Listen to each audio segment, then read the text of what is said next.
नमस्कार दर्शकों, स्वागत है आप सभी का गोवर्धन पर्व पर हमारे इस विशेष कार्यक्रम में। मैं हूं आपके साथ शिवप्रिया सिंह। हमारे सनातन धर्म की आप खूबसूरती देखिए। ये जो व्रत है, त्योहार है, इनमें जब हम प्रभु का गुणगान करते हैं, उनकी हम आराधना करते हैं, तो उनके साथ साथ हम उस पर्वत को भी पूजते हैं, उसकी भी पूजा करते हैं, जिसे साक्षात भगवान श्री कृष्ण ने अपनी उंगली से उठा लिया था और तमाम गांव वालों की उन्होंने रक्षा की थी। तो गोवर्धन पूजा का इतना विशेष महत्व क्यों है? ये दिन हम जनमानस के लिए इतना विशेष खास क्यों बन जाता है? क्या है पूजा का विधान? क्या है पूजा का विशेष मुहूर्त जिसमें पूजा करने से आप पर बरसेगी भगवान कृष्ण और गोवर्धन महाराज की विशेष कृपा? आइए पूरी जानकारी देने के लिए हमारे बीच उपस्थित हैं आचार्य पुष्पेंद्र शास्त्री जी। आचार्य जी, आपका बहुत बहुत स्वागत है हमारे इस कार्यक्रम में। सबसे पहले मैं ये जानना चाहूँगी आचार्य जी कि इसका ये जो त्यौहार है, इसका क्या मतलब है? क्या इस त्यौहार को मनाने के पीछे का असली कारण क्या है? जी देखिए, आपने जो प्रश्न पूछा बहुत अच्छा है और मैं आज आपको बताऊंगा कि गोवर्धन को हम क्यों मनाते हैं। क्योंकि जब कहते हैं ना, किसी कार्य के कारण किसी को घमंड आ जाता है, अहम आ जाता है, उस अहम को कैसे तोड़ा जा सकता है। अब जब किसी को घमंड हो गया, उसी समय एक बार ऐसा हुआ कि इंद्र भगवान को गर्व हो गया, भगवान कृष्ण का प्राकट्य हुआ और बाबा नंद के यहाँ पर भगवान कृष्ण बाल रूप में क्रियाएं कर रहे थे, अपनी लीलाएं कर रहे थे। उसी समय इंद्र को गर्व हो गया कि मेरे से बड़ा तो कोई है ही नहीं, मेरी ही पूजा होती है, ब्रज में और कोई किसी को पूजता नहीं है। मन में ऐसा घमंड जब आया तो भगवान कृष्ण ने घमंड को तोड़ने के लिए एक दिन, जब सभी ब्रजवासी और गोवर्धन की पूजा ना करते थे, उस समय इंद्र की पूजा होती थी, तो इंद्र की पूजा के लिए बड़े बड़े पकवान बनाए जा रहे थे। नंद भवन में भी पूजा की बहुत सारी तैयारियां चल रही थी। अनेक प्रकार से धूप दीप नैवेद्य फल मिष्ठान आदि का भोग चल रहा था। उस समय भगवान कृष्ण नंद बाबा के पास आ गए, कहने लगे, बाबा आप ये सब क्या करते हो और इसको करने से क्या फल होता है? नंद बाबा ने कहा, लाला तू चुप रह बेटा, इंद्र भगवान की पूजा कर रहे हैं, इसी के कारण बरसात हो गए हैं और इसी के कारण जब बरसात हो गए हैं तो हमारी गैया चारों चरें, अन्न धन की पैदा हो। अगर बरसात नहीं होगी, इंद्र नाराज हो जाएगा, तो आगे चल के कैसे काम चलेगा। अब भगवान कृष्ण ने बाबा नंद से कहा, महाराज बाबा एक बात बताओ, आपने इतने दिन से पूजा कर रहे हैं, कभी आपको इंद्र ने दर्शन दिए क्या? कभी आपका भोग उन्होंने सशरीर आके प्राप्त किया? तो बाबा ने कहा, नहीं लाला, ऐसा तो कभी आया ही नहीं, ना कभी उन्होंने भोग प्राप्त किया, ना दर्शन दिए। तो कृष्ण भगवान ने इंद्र का गर्व तोड़ने के लिए, इंद्र का घमंड चूर चूर करने के लिए कहा कि जो है ही नहीं उसकी पूजा क्यों करें। अगर इंद्र होता तो आप उसके दर्शन करते या आपका प्रसाद पाने वो आता, भोग लगाने वो आता, लेकिन जब है ही नहीं तो आएगा कहां से। बाबा इंद्र की पूजा को बंद करो और आप हमारे गोवर्धन को पूजना स्टार्ट करो, क्योंकि जो गिरिराज जी हैं, गोवर्धन है, वो उस पर हमारी गाय चराई जाती हैं, तलैटी में हमारा अन्न पैदा होता है। अगर गोवर्धन पर्वत नहीं होगा तो हमारा ब्रज तो भूखा मर जाएगा। अब तो नंद बाबा को बड़ा बुरा लगा, कहने लगे, बेटा ऐसे नहीं बोलते, अगर लाला ऐसे बोलेंगे ना तो इंद्र नाराज हो जाएगा, इतनी बरसात करेगा, आंधी तूफान और कई प्रकार की समस्याएं देगा। भगवान ने कहा, जब जो है ही नहीं उसकी पूजा क्यों करनी, आप हमारे गोवर्धन की पूजा करो।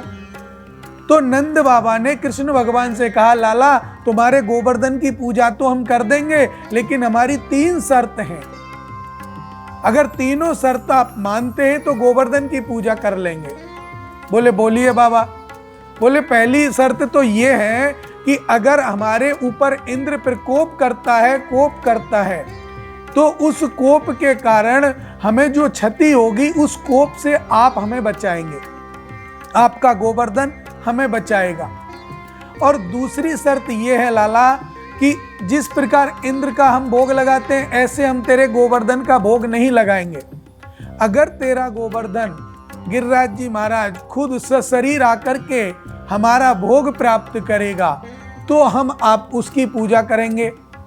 और तीसरी शर्त यह है लाला कि आज के बाद ब्रज में कभी भी कोई ऐसी घटना घटित नहीं हो कि जैसे इंद्र प्रकोप से बार बार जो घटनाएं घटेंगी उनसे हमारी रक्षा करेगा, तो हम गोवर्धन की पूजा करेंगे। अब लाला कन्हैया कहने लगे, बाबा तीनों शर्त मंजूर है।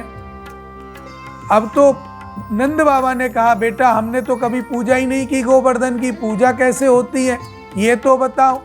तो बोले 56 प्रकार का भोग मेरे गोविंद को प्रिय है, गिरिराज जी को 56 प्रकार का भोग बनवाइए और भोग लगवाइए, इससे आपका सभी कष्ट दूर होगा और हमारे गिरिराज जी सशरीर आकर आपका भोग प्राप्त करेंगे।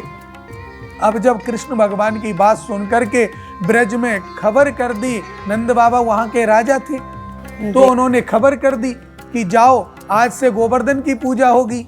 अब तो गोवर्धन की पूजा होने का जैसे ही समाचार हुआ तो किसी ने खीर मोन खुरमी, बर्फी, पेड़ा, बालूशाही बर्फी, इस प्रकार के 56 प्रकार के भोजन बनाए और 56 प्रकार के भोगों को थाली में सजाया। गर्गाचार्य जी महाराज वेद मंत्रों का उच्चारण करते हुए सभी व्रजवासियों को वृंदावन से लेकर के और गोवर्धन में ले आए। अब गोवर्धन में जब लाए तो स्नान कराने लगे। अब गोवर्धन से यमुना जी थोड़ी दूर है, अब ब्रजवासी थोड़ा सा जल लेके आए, स्नान कराएं, फिर लेके आए, इतने में वो सूख जाए। तो भगवान से ब्रजवासी कहने लगे, लाला सुन, हमारे बस की ना है तेरे गोवर्धन है नवाबो भैया, क्योंकि इतना विशाल है। अगर तुझे गोवर्धन को स्नान ही करवाना है तो यमुना जी को यहां ले आना। तो मेरे कन्हैया ने कहा कि आप सभी ब्रजवासी आंखें बंद करो, और सभी ब्रजवासियों ने आंखें बंद की। उस समय भगवान ने वहां पर मानसी गंगा को प्रकट किया, मन से गंगा को प्रकट किया, और आज उसी का नाम मानसी गंगा है, जो गोवर्धन की परिक्रमा जहां से प्रारंभ होती है, दान घाटी से प्रारंभ होती है तो दान घाटी पर ही संपन्न होगी, और वहां बीच में मानसी गंगा दान घाटी से थोड़ा सा पहले आएगी। उस मानसी गंगा पर लोग स्नान करते हैं, उसका बहुत बड़ा महत्व है। मानसी गंगा पर आप परिक्रमा देके जैसे गोवर्धन की आते हैं, कितने भी परेशान हैं, कितने भी पैरों में परेशानी है, लेकिन जब मानसी गंगा में मन से स्नान कर लीजिए, पूरी थकान आपकी उतर जाती है। तब से गोवर्धन को पूजने लगे हैं।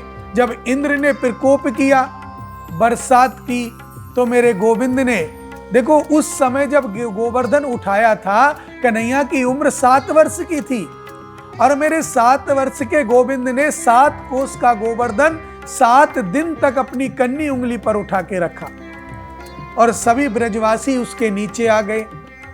अब ब्रजवासियों ने अपनी अपनी लाठी लगाई, कहने लगे, लाला तेरी उंगली को हटा ले। भैया मेरी लाठी लगी हुई है। बोले ऐसे नहीं।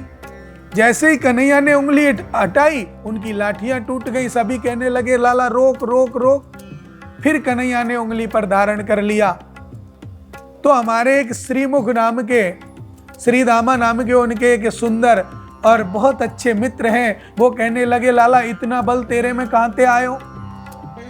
तो कन्हैया जी कहने लगे, कछु माखन को बल बढ़ो, कछु गोपियन करी सहाय, और श्री राधा जू की कृपा सो मैंने लियो गोवर्धन उठाए। मेरे गोविंद ने जैसे ही कहा, और उसी दिन से सभी ब्रजवासी गोवर्धन को पूजने लगे, और उसी दिन से हम लोग, आप लोग, सब लोग गोवर्धन का व्रत, गोवर्धन का पूजन नियम से करते हैं, और इसी उपलक्ष्य में गोवर्धन को मनाया जाता है। जी आचार्य जी, ये तो हो गई बात कि गोवर्धन की पूजा क्यों की जाती है, इस दिन का महत्व क्या है। अब मैं चाहती हूँ कि आप हमें इसके मुहूर्त के बारे में बताइए कि किस मुहूर्त में पूजा करना फलदायी साबित होगा। जी देखिए, ये सबसे बड़ी बात है कि आप किसी भी पूजा को, पाठ, अनुष्ठान, यज्ञ करते हैं तो उसमें मुहूर्त का सबसे बड़ा महत्व है। मुहूर्त का अर्थ है शुभ समय और शुद्ध समय। शुभ और शुद्ध दोनों ही अलग अलग हैं, लेकिन जहां दोनों मिल जाते हैं वो एक मुहूर्त हो जाता है। इसी प्रकार दिन में अगर आप गोवर्धन की पूजा करते हैं तो अभिजित मुहूर्त 11:49 से 12:33 तक। अगर आप रात्रि को, जैसे गांव में, ब्रज में हर जगह रात्रि को पूजन होता है, तो इस समय 14 तारीख को गोवर्धन मनाया जा रहा है, 14 नवंबर को गोवर्धन मनाया जाएगा और 14 नवंबर में रात्रि के 7:19 से लेके 8:57 तक आपका गोवर्धन पूजा का महत्व है और विशेष शुभ मुहूर्त है। इस मुहूर्त में अगर आप गिरवर दास जी को पूजेंगे, गोवर्धन महाराज को पूजेंगे, कन्हैया जी को की पूजा करेंगे तो उससे निश्चित रूप से आपके घर में 3 चीजों की वृद्धि होगी। धन धान्य की वृद्धि होगी, शत्रुओं का नाश होगा और तीसरी जो महत्वपूर्ण चीज है, आपका मित्रवत व्यवहार इतना बढ़ेगा कि मान प्रतिष्ठा सम्मान आपका निश्चित रूप से बढ़ेगा। जी आचार्य जी, अब ये बात हो गई मुहूर्त की। अब मैं ये चाहती हूँ कि आप हमारे दर्शकों को बताएं कि इसकी विधि क्या है, किस तरीके से ये पूजा हम संपन्न करें, क्या क्या सामान इसमें सामग्री जो लगती है और किस तरीके से हम इस पूजा को संपन्न कर सकते हैं। जी देखिए, बहुत बड़ा अच्छा और श्रेष्ठ प्रश्न है कि गोवर्धन की पूजा हम किस सामग्री से और कैसे करें। हमारे ब्रज में तो कहावत है कि 56 प्रकार के भोग ही गोवर्धन को लगने चाहिए, लेकिन गोवर्धन के लिए आप सबसे पहले दूध, कच्चा दूध जिसमें पानी ना मिला हो, गर्म ना हो, कच्चा दूध हो, कच्चा दूध का आप उनके सामने एक पात्र में रखें। गाय का दूध हो तो अति उत्तम है। गाय का दूध उनके पात्र में रखें। उसके बाद आप दाल बाटी चूरमा, ये हमारे गोवर्धन जी को बहुत प्रिय है, सबसे प्रिय भोजन है उनका दाल बाटी चूरमा। गोवर्धन को जब भी भोग लगाते हैं दाल बाटी चूरमा का भोग लगाते हैं। 56 प्रकार के भोग एक साइड में और दाल बाटी चूरमा एक साइड में, इतना प्रेम करते हैं गोवर्धन महाराज। तो आप चूरमा बना सकते हैं। अगर चूरमा नहीं बना सकते तो भागवत जी में लिखा है, खीरसा, खीरमोन, खुरमी, बालूशाही, रबड़ी, पूड़ी, कचौड़ी, जो आपकी सामर्थ्य हो, जो आप बना सकते हैं, उन सब वस्तुओं को बना करके भाव से, भाव कुभाव अनख आलसहु, नाम जपत मंगल दिस दसहु। भगवान तो कहते हैं कि भक्त मेरे पग धरे वहां पे धरूं मैं हाथ, सदा संग लागत फिरूं कबहू न छोड़ूं साथ। भगवान ने तो यहाँ तक कहा है कि मेरी तरफ एक कदम चल, मैं तेरी तरफ 1000 कदम चल के आता हूँ। तो उसी प्रकार जो हम भोग लगाते हैं तो हमारे मन में, हमारे घर में जो धन धान्य है, जैसा भी है, गरीब है, अमीर है, कैसे भी है, जितना जिसकी सामर्थ्य है, उस हिसाब से मीठा भोजन मेरे गोविंद को और गोवर्धन महाराज को प्रिय है। दूध और मीठा भोजन अवश्य होना चाहिए और घी की जोत लगानी चाहिए। घी की जोत लगा करके ग्वाल वालों की छोटी छोटी प्रतिमा उनके पास में बनाकर, छोटी छोटी गाय की प्रतिमा उनके पास में बनाकर, गाय के गोबर से या किसी भैंस का भी गोबर आप ले सकते हैं, लेकिन शुद्ध गाय के गोबर से गोबर का गोवर्धन ही बनाए। आजकल परात में चीनी का, चावल का बना देते हैं, लेकिन शुद्ध गाय के गोबर से बना करके ही हल्दी के द्वारा वस्त्र पहनाने, रंगोली के द्वारा वस्त्र पहनाने और जिस जगह आप गोवर्धन बना रहे हैं उस जगह को लीप करके पवित्र कर लें। इस अवस्था में अगर आप पूजा करेंगे तो आपको बेहद लाभ मिलेगा। और गोवर्धन वाले दिन रात्रि को किसी कुंवारे व्यक्ति को आप दूध पिला देते हैं तो आपकी मनोवांछित जो भी इच्छा है वो अतिशीघ्र पूरी होती है।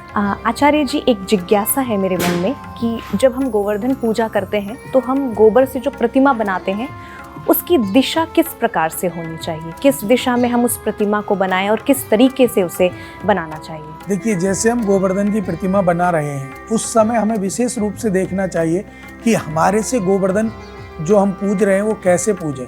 अर्थात प्रतिमा बनाते समय गोवर्धन की जो सर है वो हमारा दक्षिण दिशा में होना चाहिए, पैर उत्तर दिशा में होने चाहिए। इस तरह से अगर आप गोवर्धन बनाते हैं तो दक्षिण और उत्तर, जैसे हम लोग शयन भी करते हैं तो कभी भी दक्षिण दिशा में पैर नहीं करते, सर ही करना चाहिए।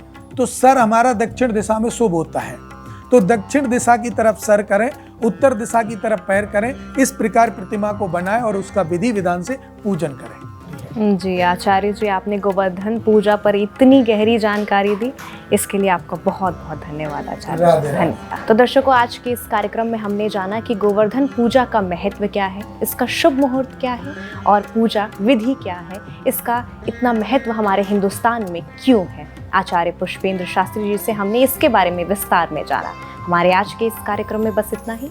बाकी के खबरों के लिए देखते रहिए श्रेष्ठ भारत। हमें दीजिए आज्ञा। नमस्कार।